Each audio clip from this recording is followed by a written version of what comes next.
I can't criticise the girls because we're just not at that level. We're not, and we have to be honest with ourselves. Millie's a real character, and she's a soldier. ম্যাচের শুরুটা ছিল যেন একপাক্ষিক আক্রমণের ঢেউ, আর তার বিপরীতে লাল সবুজের প্রতিরোধের দেয়াল। বিশ্ব র্যাঙ্কিংয়ে নবম দল উত্তর কোরিয়া একের পর এক আক্রমণ সাজাচ্ছে, আর গোলপোস্টের সামনে দাঁড়িয়ে যেন একাই যুদ্ধ করছেন মিলি আক্তার। শেষ পর্যন্ত 5-0 গোলের বড় হারে রিয়ালিটি চেক বাংলাদেশের। স্কোরলাইন বড়, কিন্তু প্রশ্নটা আরো বড়। কিভাবে উত্তর কোরিয়ার মতো একটি বিচ্ছিন্ন রাষ্ট্রে মেয়েদের ফুটবল র্যাঙ্কিং বিশ্বের নবম, যেখানে বাংলাদেশের র্যাঙ্কিং 112। একদিনে নয়, এই ব্যবধান তৈরি হয়েছে দশকের পর দশক ধরে গড়ে ওঠা ফুটবল কাঠামোর সুবাদে। রাজনৈতিকভাবে বিচ্ছিন্ন হলেও খেলাধুলাকে রাষ্ট্রীয় শক্তির অংশ বানিয়েছে উত্তর কোরিয়া, বিশেষ করে নারী ফুটবলকে। 80-র দশকের শেষ দিকে মেয়েদের ফুটবলকে জাতীয় উন্নয়নে পরিকল্পনায় যুক্ত করা হয়। স্কুলের পাঠ্যক্রমে ফুটবল প্রশিক্ষণ, সেনাবাহিনীতে নারী দল, আর রাষ্ট্রীয় পৃষ্ঠপোষকতায় পূর্ণকালীন অনুশীলন, এই 3 স্তম্ভের ওপর দাঁড়িয়ে তৈরি হয় উত্তর কোরিয়ার নারী ফুটবলের ভিত্তি।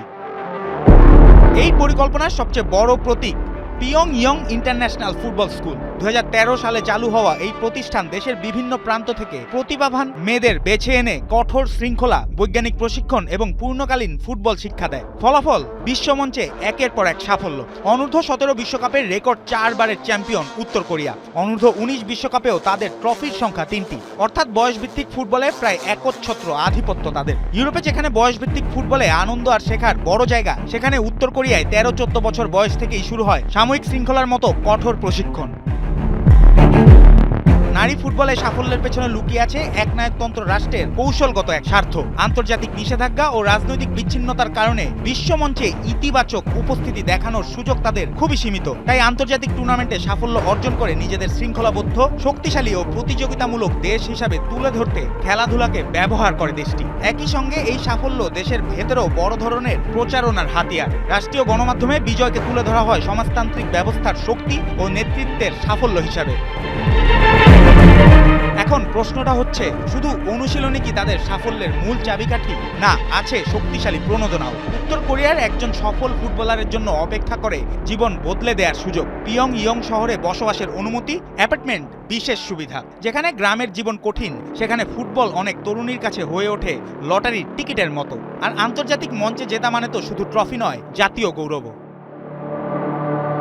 বিপরীতে দেশের ফুটবল নিয়ে বাংলাদেশের দর্শকদের আগ্রহ আর সুবিধা দুটোই যে অবহেলিত, একথা সবারই জানা। হয়তো হামজা শমীকদের হাত ধরে নতুন করে শুরু হয়েছে এক ফুটবল জাগরণ, কিন্তু প্রবাসী খেলোয়াড়দের অন্তর্ভুক্তির আগে কজনই বা খোঁজ নিত দেশের ফুটবলের? তাই তো ম্যাচ শেষে লাল সবুজদের মাস্টারমাইন্ড পিটার বাটলারের কণ্ঠেও শোনা গেছে উৎসাহের বার্তা। আমি মেয়েদের সমালোচনা করতে পারি না, কারণ আমরা সেই স্তরে নেই এবং আমাদের নিজেদের কাছে সৎ হতে হবে। আমি মেয়েদের প্রচেষ্টা এবং তারা যা করেছে তার জন্য গর্বিত। তারা এক ঝাঁক চমৎকার মেয়ে, কিন্তু আপনি যদি উত্তর কোরিয়ার প্রোফাইল দেখেন, তাদের সামর্থ্য, কৌশল এবং শারীরিক উপস্থিতি, আমরা তাদের আটকাতে পারছিলাম না।